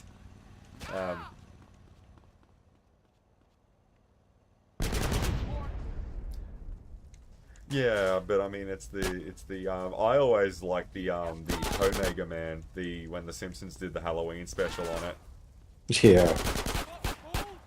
where it turns everyone into fucking Grim Reapers, I think it is, or something like that. Yeah, I remember that one. I don't know, there's something about telling a story about a human who's in a forced isolation from the rest of the world, primarily because they're all dead.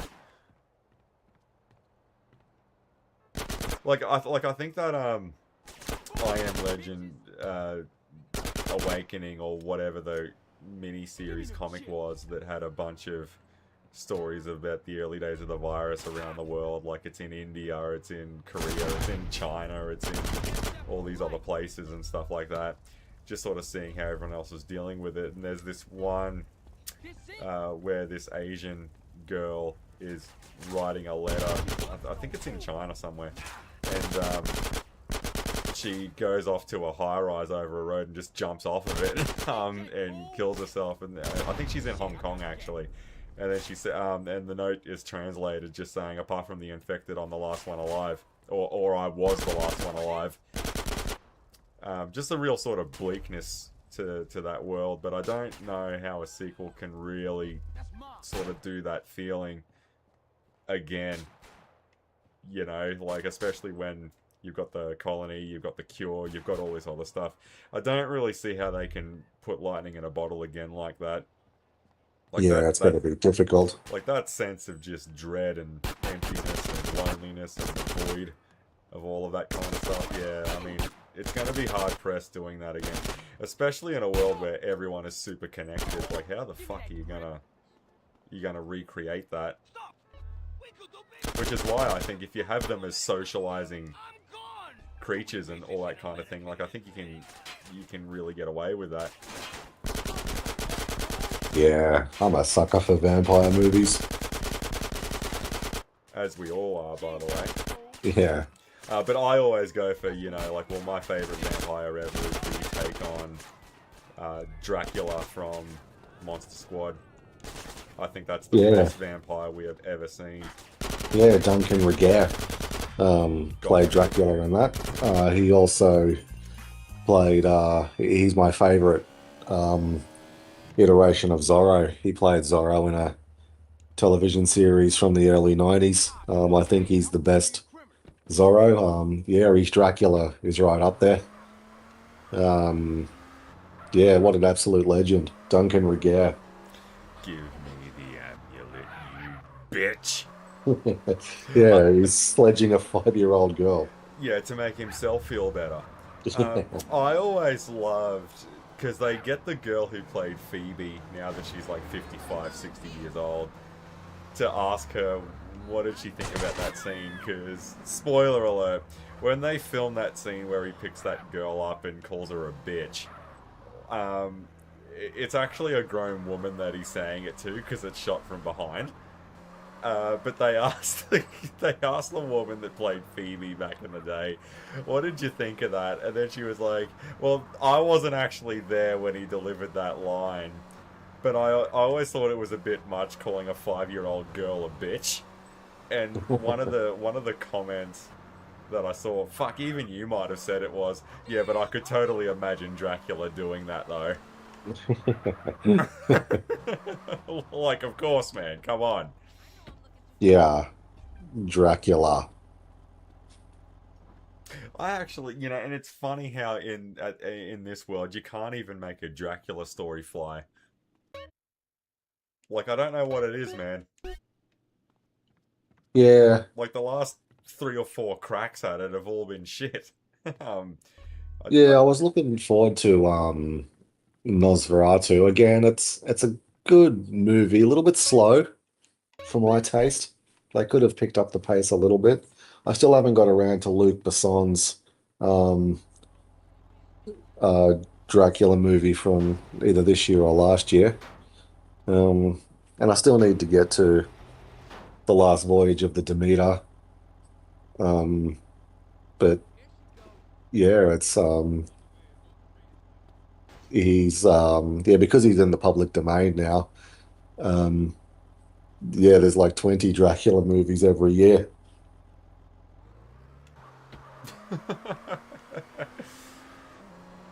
Yeah, I reckon just keep, you know, rinse and repeating with him. Like, what, he's one of the first major antagonists of the modern world.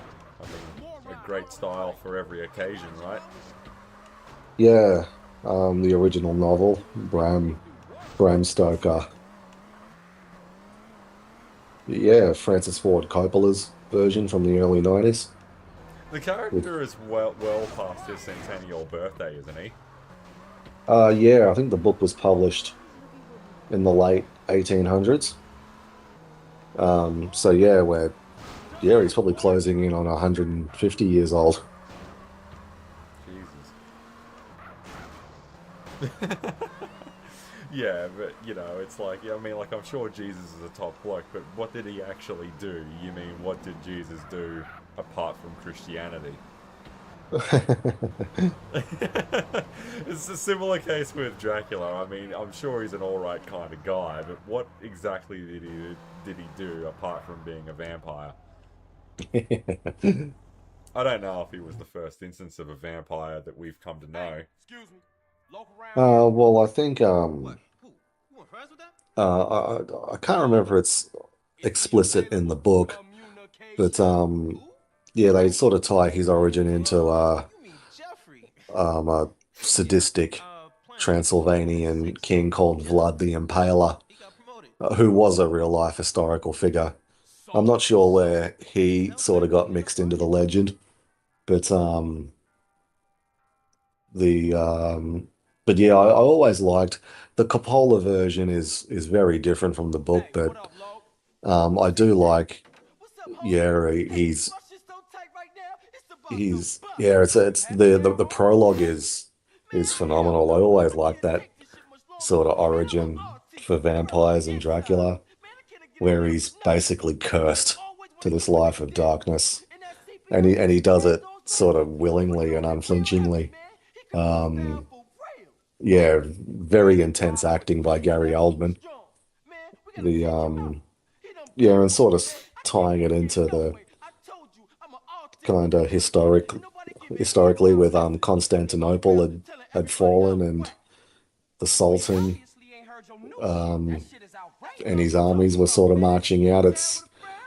Hold it down. Yeah, it's a Bust funny a one because Vegas it's plan. filmed entirely on set Take that motherfucker because out. he had such bad experiences with movies like Apocalypse Now that Kill him? were a bit of a shit By all show, means, Demon. filming out on It's gonna be a location. smooth But ceremony. so he was Yes, determined, every yeah, the time entire is movie is Lord's shot ceremony. on stages and sets, and you can sort of see it. The Blu-ray, like you can't hide on Blu-ray. It's there in the cold light of day, and it looked a little bit cheap.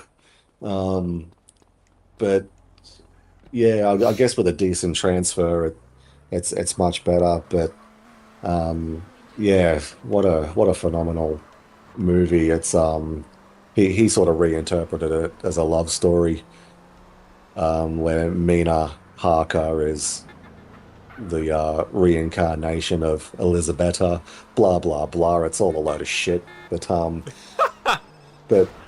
I do like different takes on the story and the legend. Did you ever get around to that Jekyll and Hyde Jack the Ripper interpretation? What one was that?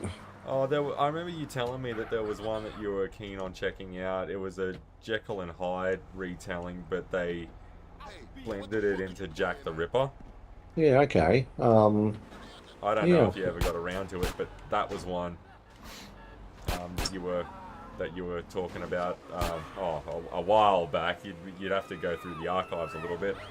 That sounds like a relatively interesting idea to get those together. yeah, yeah. That does sound good. I'm not sure what the title is, but yeah, that does sound like it'd be up my alley.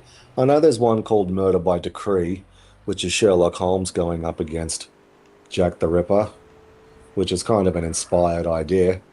Um, and that's meant to be a very good film. Fuck! And George R. R. Martin has talked off and on about um, I think it's called Black and Red and White All Over or something. He has a story or an unfinished novel, color me shocked, about Jack the Ripper. um, but the odds of that guy finishing anything are less than zero. So, but it does. I remember reading that idea that he had kind of an alternate world or a modern day telling or something. It sounded really cool, but it remains unfinished. Say it ain't so. Yeah, I never would have believed that at all. You're lying. Oh, well, it's only a couple of months away, I'm sure. Yeah, don't rush him. Well, you know what's the other one that I see people say for shit that's been delayed indefinitely that's really fucking annoying? It's when they say, oh, I don't mind you taking all the time you need to make sure that it's the best it can possibly be. Get the fuck out of here Congratulations with on your that award. You talk. must be I'm thrilled. sick of hearing that shit. I like to thank my fans, Yeah, I don't think more time necessarily means better quality of anything, really. No, it I doesn't. mean, It doesn't. yeah, like, you look at some of the best movies ever made, the fucking, generally they were made quickly, where they didn't have time to think if they were fucking it up or not. Yeah, well, I don't mind them because I hear a lot of that shit in regards to Jurassic Park Survival. Take all the time you need to make sure this game is awesome. Fuck out of here. Like, well, I don't really say it like that. I'm more like Ray in Scary Movie. Fuck out of here. I'm tired of hearing that shit. I don't know when this started to become a thing. Well, they've spent this much time working on it. Like, if it's been like a fucking 7 year wait, man. Like, it's not going to be good. Yeah, yeah, I don't think it's going to be worth Like, the wait. So, what's it meant to be about? What's the gameplay and story? well, it's meant to be like alien isolation on Nublar the day after Grant and all of that are rescued. You're playing as a new character, and you're still on the island. And it's the day after the '93 movie. Um, that all sounds great, and yeah, it's meant to be real alien isolation-esque. But there's been absolutely zero fucking movement on this thing since it was announced. Um, it has a pre-rendered trailer, and apparently people were saying, well, it's got an actual behind-the-scenes video. They did give us an update, which absolutely didn't move the needle at all. Well, it's been like, I mean, it's part of my pet peeve of, can we please stop announcing shit years in advance? Yeah, they did Um, that with BioShock 4. I think in 2018 or 19 they announced BioShock 4 and then zero, nothing. yeah, because this thing, and like when people were saying, because I kept, like, because I'm of the mind this thing is fucking dead in the water until it comes out. I'm tired of listening to this shit that, oh, well, they're taking their time to make sure they get it just right. It's a fucking Jurassic Park game. Like, what do you mean get it just right? Run, run, bang, bang. That's all it's got to do. Yeah. Like, the fuck do you mean get it right? Like it's not even so much Saber Interactive anymore. It's the dumb shit that I hear from people in comments that does my head in more than anything else. Just hearing this talk, take all the time. I don't mind waiting 5 years if the game is good. It doesn't take that fucking long. But apparently, because Universal issued a cease and desist to a few Jurassic Park fan games, part of the reason, or one of the theories that I hear is the reason why they announced it as early as they did with nothing to show for it was to sort of swing things a little bit their way, because they had been seen as a bit of a bit of an ogre for doing that to a game that a lot of people were interested in playing. But don't worry, guys, we're working on our own official game. Oh, all right. There's been no movement on it in like 2 years. Like, I think the trailer's 2 years old now, Yeah, okay. and there's nothing going on. And when I heard that there was an update and people were shitting in their hands and clapping over it, like, all right, if there's been a substantial update, like when I hear the word update, I think, okay, some information has been confirmed that we otherwise were unaware of. Do we have a release date now? Because they've never given us one of any kind. It's just been TBA up the ass since we first saw that trailer. Do we have a release date at all? Did they drop a new trailer? Like, has something happened? Have they told us something, given us something of substance that we otherwise didn't know about? That's what I take as an update. When it's fucking, when they say something like, oh, they showed us some of the behind the scenes, mate, that fucking shit could have existed back when they did the first trailer. Like, that changes nothing. Did they give us a release date? Nah. Did they give us, like, any clue at all when to expect this? Nah. Well, then nothing's changed. Like, as far as I'm concerned, the game is dead until it comes out. The only people who can turn around and say, haha, you're post-age like piss vinegar, say that to me when the game's out and I'll say, you're right, I was wrong. Alright, but until it comes out, get fucked if I'm listening to that. Yeah. It's, and it sounds like an interesting idea, because, like, I mean, for so long, like, as far as Jurassic Park goes, for so long, people have been asking for a survival horror Jurassic Park game for fucking decades now. And now that is supposedly going to be a thing. Well, I'll believe that when I see it, mate.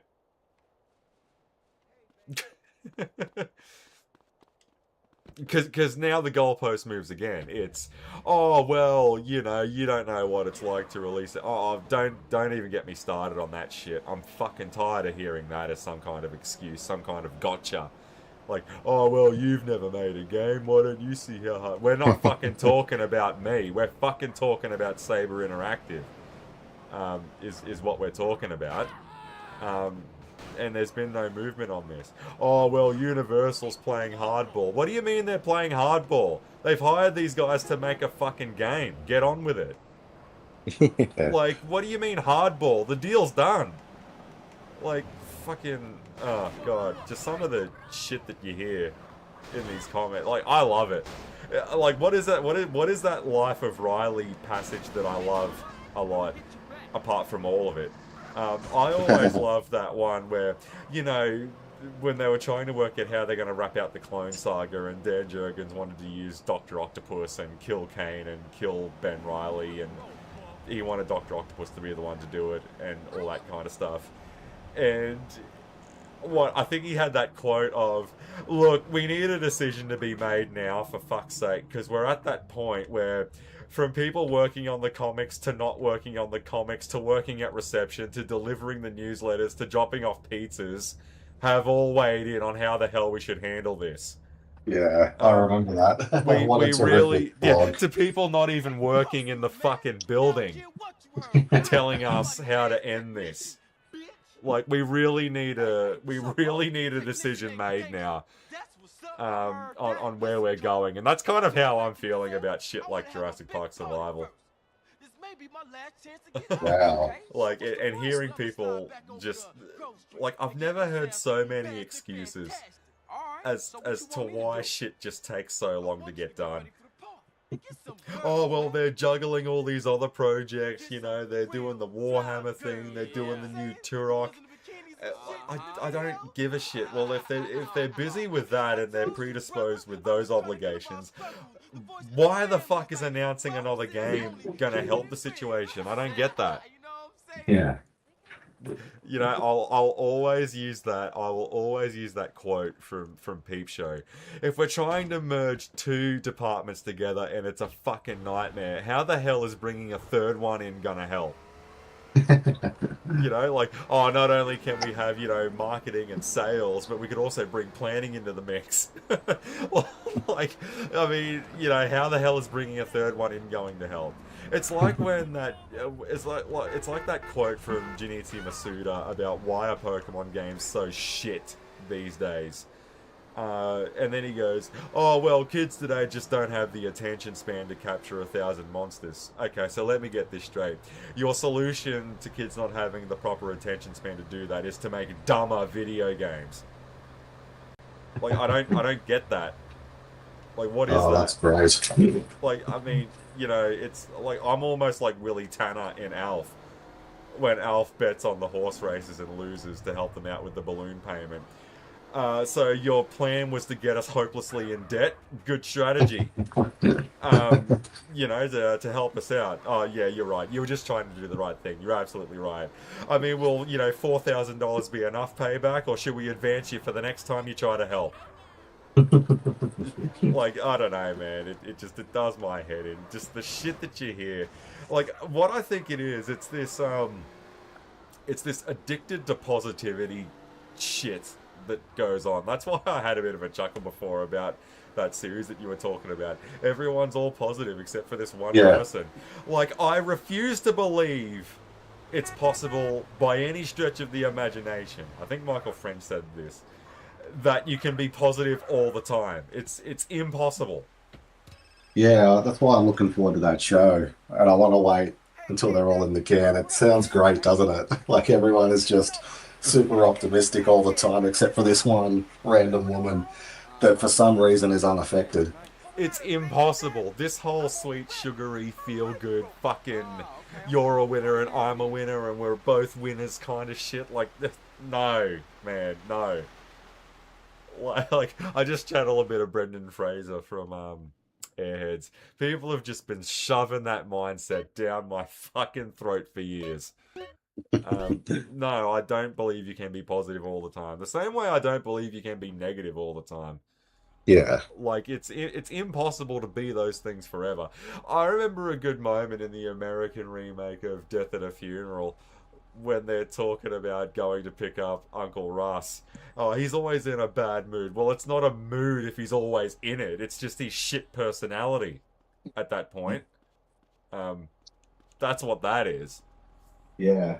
I watched the British one, oh, about 5 or 6 months ago. Um, yeah, I'm actually a huge fan of both of them. And particularly, I wish he would have got more sort of credit at the time, but I guess he did go on to get his accolades with Game of Thrones. But Peter Dinklage, he's playing the same character, but in In two both very of them. different ways. Yeah. Like even because you know, it's in the American one, even with the exact same lines, he sounds so much more fucking sinister. Whereas in the British one, he's sort of a bit more wholesome, down on his luck, but in the American one with He's the a leather, fucking extortionist, yeah, is he's what got he the leather is. jacket and the dyed hair. He's just so much more evil. I love it. He brings a fucking gun to the Yeah. funeral as well in that one, Yeah. and he flat out blackmails him. Um, Yeah, I really enjoyed because yeah, like he pretty much word for word, verbatim, delivers the same lines, but in just such a very different context. I've always been, and I cop so much shit for this, but I think the American remake of that runs rings around the UK one. Like I think I've seen the UK one once. I've seen the Yank one like 50 times. Yeah, Like death at a Like funeral. Luke Wilson as the fuckwit ex-boyfriend is just perfect casting. Wait a minute, you were kissing Elaine? Yeah, I told you she was in love with me. You know, yeah, and I always love when they're trying to find that car park at the start, and they got Danny Glover in the back, and then that guy goes into reverse, and then you get that shot of Luke Wilson. What the fuck's this guy doing? Yeah, I do remember that. Like I use that line all the time whenever I'm parking. Like I'm parking out at work, I'm parking at the mall, whatever. What the fuck's this guy doing? I use that line on everything. Uh, yeah, it's bizarre to me this addiction to positivity that's going around. Like like this is a positive environment and all this kind of shit. Like it's all right. So what happens when you're in a place where you're supposed to be safe and you're not? Or I think Simon Phoenix said it best with the year is 2032, that's 2032, and I'm sorry to say the world has become a pussy whipped Brady Bunch version of itself. Yeah. Yeah. Yeah, I'm looking forward to Pluribus because that's another Vince Gilligan show. So the guy who did Breaking Bad is now doing this show. Like two very different sort of concepts. Yeah, I'm really intrigued. Hopefully, in the next week or two it finishes and I can sit down and watch it properly. It'd be nice to knock out some of these over the holidays Mm. um, that are coming up. Um, Yeah, as the year winds down. Yeah, because I really want to finish off Sleeper Cell. Like, I watched the first three, but I'm like, I'm not going to enjoy this because I keep hearing about how much of a fucking badass Oded Fair is in it, and I love what I've been seeing of him so far in the series. But I'm like, those being a Showtime show, each episode goes for an hour.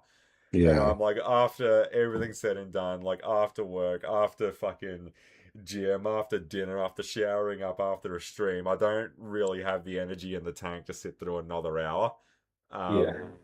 of it, and I'm like nothing will be going in. Like I'll be watching it, but I won't actually be absorbing anything. Like it really will just be going in one ear and out the other at that point, and that's if I even stay awake through it and I don't crash out. Um, so yeah, I'm looking forward to finishing up Sleeper Cell. Yeah, that's a pretty good show. Yeah. Yeah, I know. I fucking re-imaged my laptop. My laptop was giving me all sorts of shit. Um, lately, and then I realized what the problem was, and I didn't need to blow away my machine at all. And I thought I lost all my torrents, but then it turns out I already copied them over to my second SSD that's in my laptop, so I didn't lose anything. I just got to reinstall a couple of things again, like my Red Alert 2 and all that kind of thing. But what it was the charger that I was using, because I have two chargers. My other charger, it's good enough to charge my battery, but it's not good enough to run the laptop at full capacity. It doesn't have the right output for it. So I figured out what my problem was. Um, so I was like, all right, well, note to self, I'll remember that next time I order something from albanianmobsters.com. Uh, you know, uh, so yeah, no, there's a few things I need to cross off my list and get around to. That'll definitely be one of them. But yeah, I'd love to know what put that idea in this bloke's head. Did he just have a meltdown like me, and Yeah, probably. he was just over this positive shit that's happening all the time? It's like everywhere you go, it's like being trapped in fucking Mega City 2, isn't it? Like Yeah. they do shit differently over there. Um, Yeah. it's just bizarre to me, man. I'll never be able to figure that out. Like I just miss the days where we announce a deadline and then something actually comes out on said deadline. You know, I just miss that.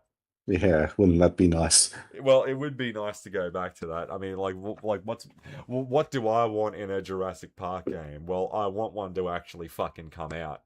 That's what I want. You see, like I want just the bare bones. Like that's what I want. Like I would like a project to be announced with a release date and it comes out on said release date. Um, yeah, but it's never gonna happen. Anyway, what do you got lined up for the weekend? Yeah, just more cricket, I suppose. The second Ashes test. You need to Um, know what a crumpet is to get cricket. yeah, day three tomorrow, so I'll yeah, try and watch a little bit of that. I'm halfway through the Bates Motel season one. Oh, how's that going? So far so good. There's been some sort of genuine shocking twists, but yeah, I'm still sort of still a bit on the fence about it. But yeah, I've got five more to go, so I might even watch one more tonight while I wind down. Um, so I'll try and finish that over the weekend.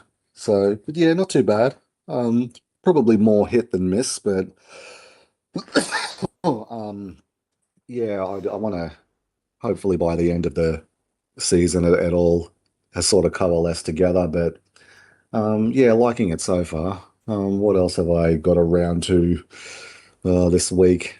That was pretty much it. I was sort of motoring through them, but it stalled a little bit. Because yeah, it's been a busy week at work, but next week should be a little bit easier. Um, Yeah. so yeah, mainly, yeah, I'll finish the Bates Motel. Um, and then I I may go back and continue on with Stranger Things, or something else came up that I wanted to check out, but I can't remember what. But yeah, anyway, yeah. First things first, the Bates Motel. What about yourself? Um, Going through my torrents folder that I thought was fucking deleted when I reinstalled Windows on my laptop. Um, I actually found them, so I didn't lose anything, and I found my downloaded copy of Psycho 3. I might check that out Yeah, again. yeah. I've got that ready to go.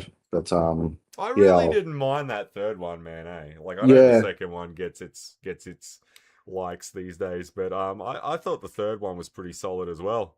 yeah. I remember liking it back in the day and thinking it wasn't that bad. So yeah, I'll probably get around to that as well in the next week or two. I got a bunch of I've dusted off some of my other JP figures because I wanted to change out some of the toys that I've got up on the shelf.